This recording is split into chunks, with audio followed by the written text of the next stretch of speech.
chaos in the streets of Gaza after another Israeli airstrike. The latest targets were a mosque, said by the Israelis to be a militant weapons store, and the offices of the Hamas Prime Minister. Israeli video showed attacks on a rocket launcher and what was described as a Hamas military post. The Naifa family are among many Palestinians traumatized by the violence and its effects on their lives. At the sound of explosions, the children show signs of panic. Their mother Nazreen is in despair. The family has little food left and has even run out of flour. In tears, she told ITV News that her children are going hungry and living in terrible fear of the Israeli bombing. As the jets fly over, their daughter Malak shows signs of a growing psychological distress.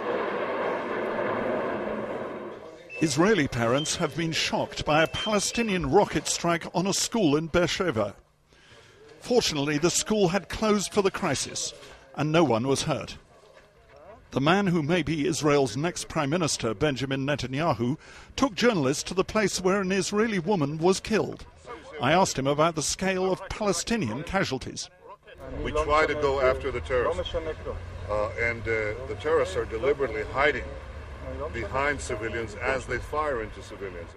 As the world waits to see if Israel will now invade Gaza, Israeli remote-controlled machine guns are ready to fire.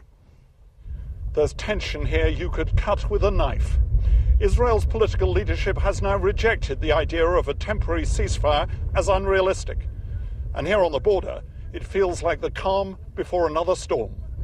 In between bombardments, Palestinians queue for dwindling supplies of bread.